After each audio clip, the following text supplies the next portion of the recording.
तो अब हम देख रहे हैं क्या, पिट्स इंडिया एक्ट। इससे पहले हमने देखा रेगुलेटिंग एक्ट 7073 का, उसके बारे में अब मैं तुम लोगों से इतनी उम्मीद रखता हूँ कि तुम्हें पूरा अच्छे से वो रेगुलेटिंग एक्ट समझ में आ गया होगा, उसमें क्या क्या प्रावधान थे अच्छी तरीके से उसको समझ में आ गया होगा, और उसको लाए क्यों हम ये भी तुम्हें पता चल गया होगा। क्यों? क्योंकि हमें ज़रूरत थी उसकी। अंग्रेजों ने नियम कानून चलाना है, अगर बिना नियम कानून की कोई भी जगह चीज छोड़ दोगे तो जंगली हो जाता है। ठीक है, वैसे मैं तुम इस क्लास में बोलो कोई नियम कानून नहीं, कोई कुर्सी इधर फेंकेगा, कोई क्लास इधर फेंकेगा, पर नियम कानूनों के व्यवस्थित ढंग से इतने बजे आओगे, इतने बजे क्लास पढ़ोगे, इतने बजे जाओगे, तो एक नियम कानूनों की जरूरत है हमें, इसलिए हम संविधान भी बनाते हैं। अब पिट्स इंडिया एक्ट क्यों आया? ठीक है, पिट्स इंडिया एक्ट 1784 में आया। इस एक्ट के तहत क्या हुआ, जितना भी ईस्ट इंडिया कंपनी का प्रशासन था, यानी कि ईस्ट इंडिया कंपनी का जो प्रशासन था, उस पर सीधा सीधा जो अधिकार है वो किसने कर लिया? ब्रिटिश गवर्नमेंट ने, यानी कि ब्रिटिश जो संसद थी उसने क्या करा, जो ईस्ट इंडिया कंपनी थी उसको क्या कर लिया, डायरेक्ट अपने अंडर, यानी कि इसका जो भी प्रशासन बनेगा, ईस्ट इंडिया कंपनी का जो भी नियम कानून प्रशासन बनेंगे वो डायरेक्ट कहाँ से होकर गुजरेंगे? ब्रिटिश संसद से होकर गुजरेंगे। इससे पहले तुमने देखा बंगाल प्रेसिडेंसी का मन कर रहा था तो वो संधि कर ले रहा था अपनी मर्जी से, उसका मन कर रहा था तो अपनी मर्जी से बंगाल में जाकर आक्रमण भी कर दे रहा था, परंतु अंग्रेजों ने कहा कि अब ईस्ट इंडिया कंपनी कोई भी फैसला लेगी तो उससे पहले उसको ब्रिटिश गवर्नमेंट से क्या लेनी पड़ेगी? अनुमति लेनी पड़ेगी। शासन तो ईस्ट इंडिया कंपनी चला रही है, ठीक है, परंतु यहाँ पर क्या हुआ, ईस्ट इंडिया कंपनी की जो शक्तियाँ थी उनको क्या कर दिया गया? कम कर दिया गया, उनकी शक्तियों में कमी कर दी गई। ठीक है, एक कारण ये था इसका पिट्स इंडिया एक्ट लाने का। इस एक्ट को विलियम पिट्स द्वारा लाया गया। इस एक्ट को विलियम पिट्स द्वारा लाया गया,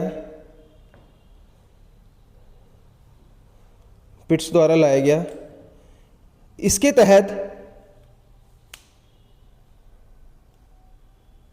तहत ब्रिटिश सरकार को भारत में कंपनी के, यानी कि ईस्ट इंडिया कंपनी के प्रशासन में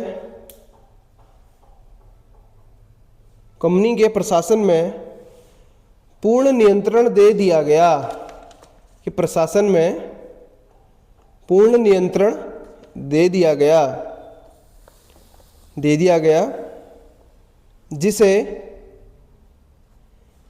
जिसे नियंत्रक मंडल द्वारा, नियंत्रक मंडल कौन? नियंत्रक मंडल बीओसी, बोर्ड ऑफ काउंसिल, जिसे नियंत्रक मंडल बीओसी लिखना, बोर्ड ऑफ काउंसिल द्वारा संभाला गया, बोर्ड ऑफ काउंसिल द्वारा संभाला गया। इसमें अभी तक देखो ईस्ट इंडिया कंपनी, मैंने तुम्हें बताया, थोड़ा सा देखते हैं इसको, पिट्स इंडिया एक्ट को। पिट्स इंडिया एक्ट से तुम्हें समझ में आ रहा है कि अब धीरे धीरे क्या होने लग रही है, ईस्ट इंडिया कंपनी की शक्ति कम होने लग रही है, और जो ब्रिटिश गवर्नमेंट का हस्तक्षेप है वो क्या लग रहा है? बढ़ने लग रहा है। ठीक है, तो जो ईस्ट इंडिया कंपनी द्वारा, ईस्ट इंडिया कंपनी के साल में पिट्स इंडिया एक्ट लाया गया था, इससे तत्कालीन जो कौन था, वॉरेन हेस्टिंग्स था, तत्कालीन गवर्नर जनरल जो था वॉरेन हेस्टिंग्स, ये इतना नाखुश हुआ कि इसने अपने पद से क्या दे दिया? इस्तीफा दे दिया। इसने कहा मैं रहता ही नहीं हूँ इसके पद पे, इसने अपने पद से इस्तीफा दे दिया। ठीक है, इस एक्ट के तहत प्रमुख क्या काम हुए? इस एक्ट के तहत प्रमुख ये काम हुए कि जो प्रशासनिक इकाई है, यानी कि ईस्ट इंडिया कंपनी में जो भी काम हो रहा है उसको देखने का, उसके ऊपर नियंत्रण करने का काम कौन करेगी? बीओसी करेगी, बोर्ड ऑफ काउंसिल करेगी करके। ठीक है, दूसरा इसमें मेन काम क्या करा गया? दूसरा मेन काम इसमें यह करा गया, जो कंपनी थी आज तक, कंपनी क्या कर रही थी? कंपनी ही किसी के ऊपर आक्रमण करना है तो आक्रमण कर रही थी, किसी के ऊपर कोई नियम कानून लगाना है नियम कानून लगा रही थी, क्रिमिनल काम खुद कर रही थी। अब इसमें क्या करा गया? कंपनी कामों को दो भागों में बांट दिया गया, कंपनी के कामों को दोहरे प्रशासन में। ठीक है, ये द्वैध शासन नहीं है, दोहरा प्रशासन है। ठीक है दोहरा प्रशासन, यानी कि डुअल एडमिनिस्ट्रेशन। डुअल एडमिनिस्ट्रेशन क्या था? दो प्रकार का इसमें काम बांट दिया गया, पहला दूसरा। पहला था राजनीतिक जितनी भी चीजें हैं, ठीक है, यानी कि जैसे कि मान लो कहीं पर किसी को अगला गवर्नर जनरल बनाना है, या कहीं पर अपना क्षेत्र विस्तार करना है, या किसी के साथ में ट्रीटी करने जाना है, तो वो अलग से होगा। और राजस्व का जो भी काम है, राजस्व यानी कि रेवेन्यू का जो भी काम है, यानी कि जहाँ से कोई भी कमाई हो रही है, पैसा आ रहा है, जैसे किसी के ऊपर टैक्स लगाया है तो उस टैक्स की वसूली करनी है, तो उसके लिए ईस्ट इंडिया कंपनी, पहले दोनों काम ईस्ट इंडिया कंपनी करती थी। ठीक है, इसके लिए कोई क्या था, ऐसा नहीं था कि ईस्ट इंडिया कंपनी के ये अधिकारी ये काम करेंगे, वो अधिकारी ये काम करेंगे, परंतु बाद में जब पिट्स इंडिया एक्ट लाया गया तो उसमें दोहरा प्रशासन यानी डुअल एडमिनिस्ट्रेशन को लागू किया गया। उसके तहत भारत में ईस्ट इंडिया कंपनी के जो भी पॉलिटिकल मामले हैं, जो भी राजनीतिक मामले हैं, उनको देखने के लिए अलग भाग बना दिया गया और राजस्व के जो भी मामले थे उनके लिए अलग भाग। राजस्व में समझ रहे हो आप, रिवेन्यू, चाहे वो टैक्सेशन से हो, चाहे वो किसी के ऊपर लगान लगाकर हो, चाहे वो भूमि के अधिग्रहण से संबंधित हो, सामंत से संबंधित हो, ठीक है। और पॉलिटिकल मामलों को इसमें अलग अलग कर दिया गया, ठीक है। लिखो अगला पॉइंट इसमें, इस अधिनियम के तहत कंपनी के, तो मैं क्या लिखा रहा था, हाँ, तो लिखो इस अधिनियम के तहत कंपनी के प्रशासन को दो भागों में बांट दिया गया, राजनीतिक एवं राजस्व। राजनीतिक और राजस्व समझ में आ रहा ना आप लोगों की क्या चीजें हैं, ठीक है। यानी कि अब जो भी लेन पैसे का, व्यापार का जितना भी मामला होगा, यानी कि ट्रेड के जितने भी कार्य होंगे, यानी कि जो व्यापार संबंधित मामले हैं जितने भी ना, कहाँ से व्यापार करना है या जहाँ से काम हमें रेवेन्यू लेना है, वो सब राजस्व के मामले देखने के लिए अलग विभाग बनाया गया और राजनीतिक मामलों के लिए अलग, ठीक है। लिखो इसमें अगला पॉइंट, इस अधिनियम के तहत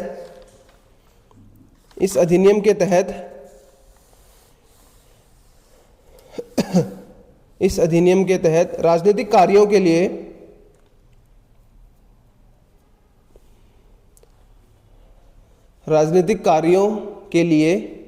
इंग्लैंड में, इस अधिनियम के तहत राजनीतिक कार्यों के लिए इंग्लैंड में बोर्ड ऑफ काउंसिल, इंग्लैंड में इस अधिनियम के तहत राजनीतिक कार्यों के लिए board of council, BOC, board of council bracket में लिख लेना, कितने सदस्य, 6 सदस्य।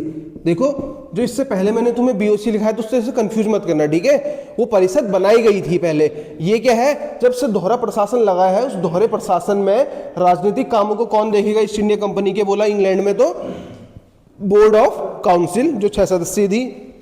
और राजस्व मामलों के लिए, ये व्यापारिक मामलों के लिए लिखना, अगला पॉइंट बनाएंगे, और व्यापारिक मामलों के लिए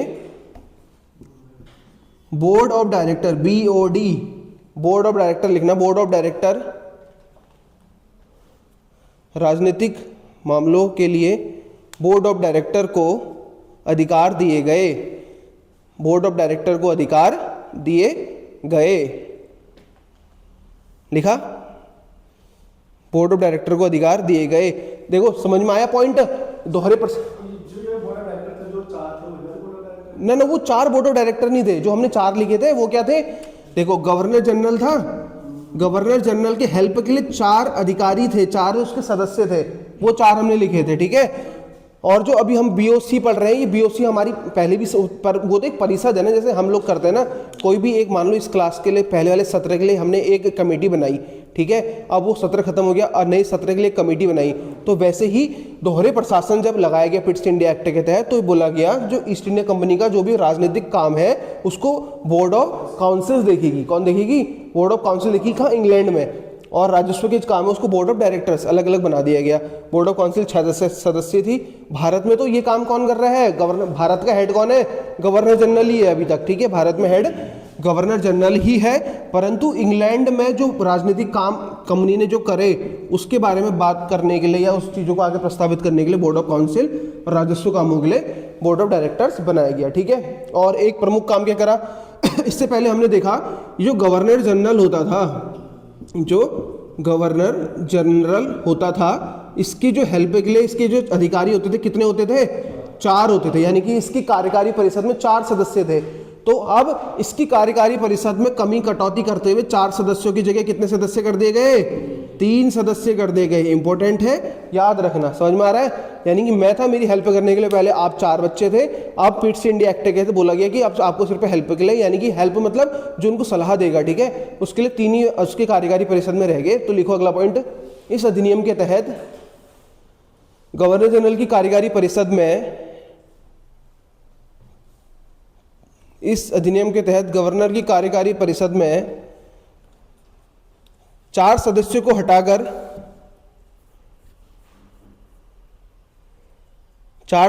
हटाकर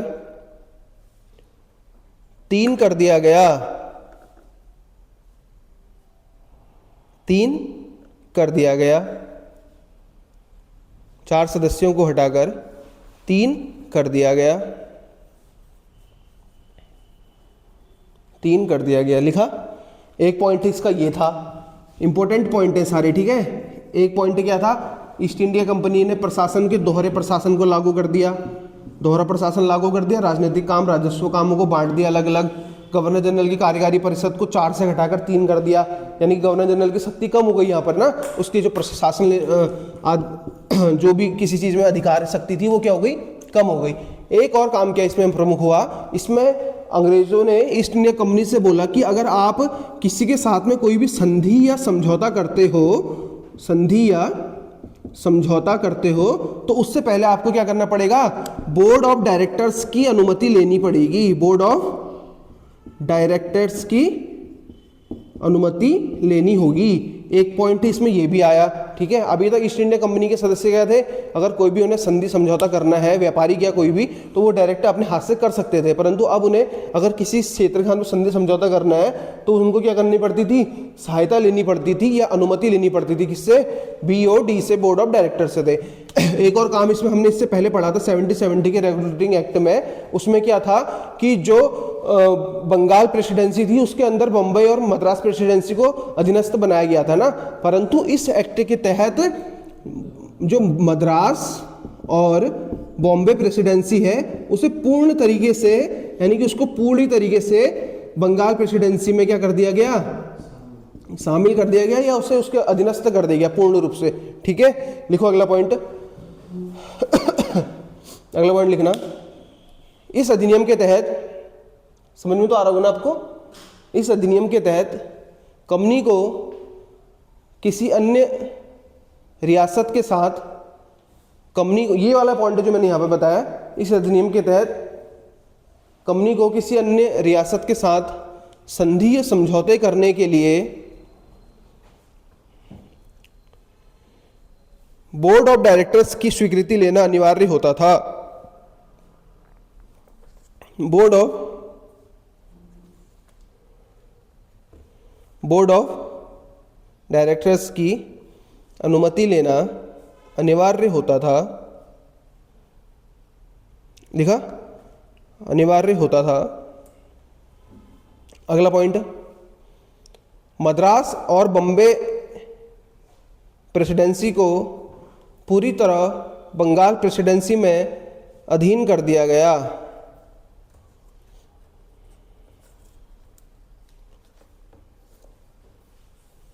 क्या लिखा, इस अधिनियम के तहत इस अधिनियम के तहत बम्बई एवं मद्रास प्रेसिडेंसी को पूरी तरीके से बंगाल प्रेसिडेंसी में अधीन कर दिया गया। अब देखो थोड़ा सा समझना है बातों को, इस अधिनियम को तुम लोगों को पूरा अच्छे से समझ में आना चाहिए कि हमने क्या क्या चीज़ें पढ़ी करके।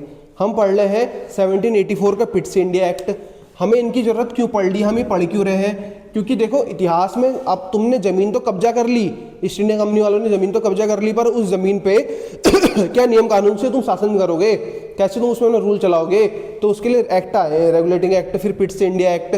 तो पिट्स इंडिया एक्ट सबसे पहले दोहरा प्रशासन लाता है भारत में, ठीक है। द्वैध शासन नहीं है, दोहरा प्रशासन है, कंफ्यूज मत करना कभी भी। आपसे पूछा जाएगा द्वैध शासन वो अलग है, आपसे पूछा जाएगा दोहरा प्रशासन कब से शुरू हुआ, तो आप बोलोगे 1784 के पिट्स इंडिया एक्ट। दोहरा प्रशासन का मतलब क्या था ना, कि कंपनी अभी तक किसी में अगर न्याय करना है, किसी ने कोई अपराध कर दिया तो उसको जुर्माना लगाना है, कुछ भी करना है वो भी कंपनी कर रही थी, किसी के साथ में व्यापार करना है वो भी कंपनी कर रही थी, कोई नियम कानून बनाना है वो भी कंपनी कर रही थी, यानी कि सारे काम ईस्ट इंडिया कंपनी कर रही थी। परंतु अब ये बोला गया कि जो भी राजनीतिक काम है, यानी कि राजनीतिक काम में किसी के साथ में संधि समझौता करना है या कोई नियम कानून बनाने हैं, वो सब काम करने के लिए अब हम बोर्ड ऑफ काउंसिल को क्या कर रहे हैं, अधिकार दे रहे हैं, यानी कि नियम कानून बनाएगा बोर्ड ऑफ काउंसिल। एक बात याद रखना, बोर्ड ऑफ काउंसिल कहाँ है, इंग्लैंड में है, भारत में नहीं है बोर्ड ऑफ काउंसिल, ठीक है। पैसा भले इनको तनख्वाह भारत के पैसे से मिलती थी, ईस्ट इंडिया कंपनी के राजस्व से मिलती थी, पर बोर्ड ऑफ काउंसिल कहाँ थी, वहाँ थी। यानी कि ये समझ लो ये उस समय की क्या थी, ऐसा समझ लो आसान भाषा में, ये उस समय की संसद थी, उस समय की संसद। समझ में आ रहा, ये नियम कानून बनाएगी कहाँ के लिए, भारत के लिए नियम कानून बनाएगी, ठीक है। पर ये भारत में खुद ही नहीं रह रही है, भारत के लिए नियम कानून बनाएगी, सब अंग्रेज सदस्य हैं इसके अभी, और राजनीतिक चीजों शक्तियों को ईस्ट इंडिया कंपनी से छीन लिया गया। और जो राजस्व था यानी कि व्यापारिक मामले जितने भी थे, यानी कि व्यापार करना, ये करना है, अंग्रेजों ने बोला ये काम तुम कर लो, यानी कि ईस्ट इंडिया कंपनी से बोला ये व्यापारिक काम तुम कर लो, परंतु अब शासन करने का यानी कि नियम कानून बनाने का काम कौन करेगी? बोर्ड ऑफ काउंसिल करेगी। समझ में आया ये पॉइंट? ठीक हो गया। उसके बाद तुमने देखा बोर्ड ऑफ काउंसिल और बोर्ड ऑफ डायरेक्टर्स बन गए, और जो गवर्नर जनरल की कार्यकारी परिषद थी उसको 4 से घटा के कितना कर दिया गया? 3, यानी कि अब उसको हेल्प करने के लिए 3 सदस्य रखे गए सिर्फ, ठीक है। उसके बाद में जो ईस्ट इंडिया कंपनी है वो किसी के साथ में संधि समझौता कर रही है या किसी राजा के साथ रियासत में युद्ध कर रही है, तो उसको पहले सहायता लेनी, उसको पहले अनुमति लेनी, स्वीकृति लेनी पड़ती थी, किससे? बीओडी से, बोर्ड ऑफ डायरेक्टर से। और जो मद्रास और बॉम्बे प्रेसिडेंसी थी उसको पूरी तरीके से किसके अंडर कर दिया गया? बंगाल प्रेसिडेंसी के अंदर कर दिया गया। अब तुमको इसको देख के लग रहा होगा कि क्या हो गया, ईस्ट इंडिया कंपनी की पावर कम हो गई, होगी नहीं हो गई? क्योंकि पहले वो नियम कानून बना सकती थी अपने आधार पे, अब नियम कानून बनाने के लिए बीओसी बना दिया गया, बोर्ड ऑफ काउंसिल बना दी गई। समझ में आ रहा है? कंफ्यूजन तो नहीं है ना? ठीक है, तो यही था पिट्स इंडिया एक्ट, आपको ये भी पूरा अच्छी तरीके से समझ में। तो अब हम देख रहे हैं 1786 का अधिनियम, ठीक है। 1786 का एक्ट, हमने इससे पहले 1773 का रेगुलेटिंग एक्ट देखा, 1784 का पिट्स इंडिया एक्ट। ज़्यादातर क्वेश्चन पूछे जाते हैं पिट्स इंडिया एक्ट से, और पिट्स इंडिया एक्ट से सीधा से क्वेश्चन पूछा जाता है कि जो दोहरा प्रशासन है यानी कि डुअल एडमिनिस्ट्रेशन, मैं बार बार कह रहा हूँ ये द्वैध प्रशासन नहीं है, ये दोहरा प्रशासन है, ठीक है। तो दोहरे प्रशासन की शुरुआत थी वो वहाँ से करी थी, पिट्स इंडिया एक्ट हमने देख चुके हैं। अब हम देख रहे हैं 1786 का अधिनियम। 1786 का अधिनियम छोटा सा देखो, इस बारे में जानने की जरूरी है। मैंने तुम्हें बताया था जब पिट्स इंडिया एक्ट आया था तो जो गवर्नर जनरल था, मैं गवर्नर जनरल को जीजी ऐसे लिख रहा हूँ, ठीक है, तो जो गवर्नर जनरल था वो नाखुश हो गया था, असंतुष्ट हो गया था वारन हेस्टिंग्स इस बात से ना, उसने इस्तीफा भी दे दिया था। तो कहीं जो हमारे गवर्नर जनरल हैं वो विद्रोह ना करने लग जाए या इस पद पे हट ना जाए, तो उन्होंने, अंग्रेजों ने क्या करा, 1786 का अधिनियम ले आए। 1786 के अधिनियम में प्रमुख बातें क्या थी? इसमें प्रमुख बातें ये थी कि जो गवर्नर जनरल था उसे अधिक शक्ति दी गई, ठीक है। गवर्नर जनरल को क्या दी गई? अधिक शक्ति दी गई। यानी कि अभी तक तुमको मैंने बताया था कि जो गवर्नर जनरल था और उसकी जो कार्यकारी परिषद थी 3 सदस्यीय थी, ठीक है। कितने सदस्य थी?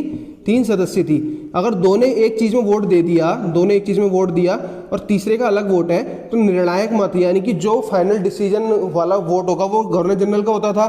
परंतु 1786 के एक्ट के तहत क्या हुआ, गवर्नर जनरल को इतनी पावर दे दी गई कि वो क्या कर सकता है, बाकी के जो उसको कार्यकारी परिषद से वो मिल रहे हैं, सजेशन मिल रहे हैं या जो भी परामर्श मिल रहा है, वो उनको मतलब ठुकराते हुए क्या कर सकता है, अपना निर्णायक मत अलग से दे सकता है। यानी कि अब उसको क्या है, किसी और के मत की सहायता की जरूरत नहीं है, यानी किसी और के वोट की सहायता की जरूरत नहीं है, वो खुद में क्या कर सकता है, निर्णय ले सकता है। ये शक्ति इसको दे दी गई, वो खुद से क्या कर सकता है, निर्णय ले सकता है, उसे सक्षम बना दिया गया इस 1786 के अधिनियम के तहत। तो लिखो इस अधिनियम में, इस अधिनियम के तहत, इस अधिनियम के तहत गवर्नर जनरल को, इस अधिनियम के तहत गवर्नर जनरल को मुख्य सेनापति का पद दिया गया भारत में। हाँ, मुख्य सेनापति का पद दिया गया, लिखा मुख्य सेनापति का पद दिया गया। अगला पॉइंट लिखना, तथा, अगला पॉइंट है तथा गवर्नर जनरल को,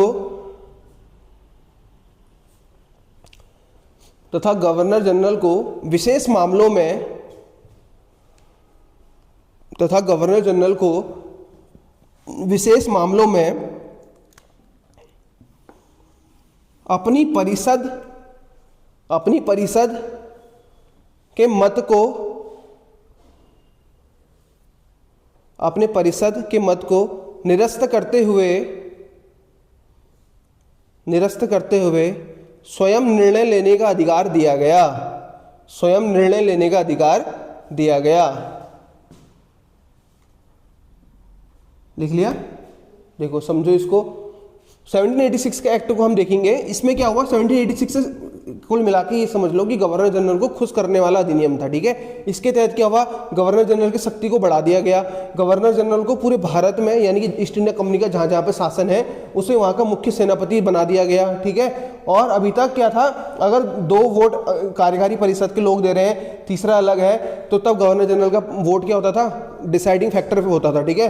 बट अब ये बोला गया कि कुछ विशेष मामले अगर मान लो कोई विशेष हित का मामला है या कोई भी इंपॉर्टेंट वाला मामला है, तो उसमें अगर गवर्नर जनरल चाहे तो अपनी कार्यकारी परिषद, यानी कि जो उसकी 3 सहायता करने के लिए जो कार्यकारी परिषद थी, उनके निर्णय को नहीं भी मानेगा, अपना निर्णय अलग से दे भी सकता है।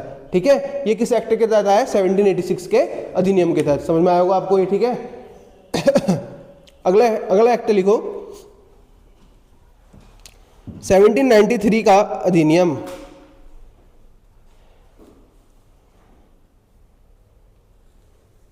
1793 का अधिनियम, 1793 का लिख लिया। ये इंपॉर्टेंट है, इसके आगे से इंपॉर्टेंट कर देना।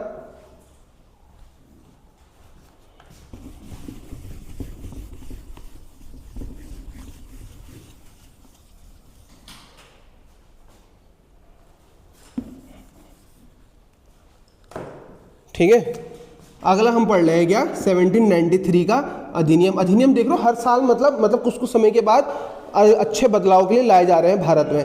तो 1793 का अधिनियम हमारे लिए वेरी वेरी इंपॉर्टेंट है। क्यों इंपॉर्टेंट है? इसमें कुछ प्रमुख फैसले लिए गए। क्या प्रमुख फैसले लिए गए? सबसे पहला कि जो ईस्ट इंडिया कंपनी के जो व्यापारिक अधिकार थे, ईस्ट इंडिया कंपनी के जो व्यापारिक अधिकार थे, उन्हें 20 सालों तक क्या कर दिया गया? बढ़ा दिया गया।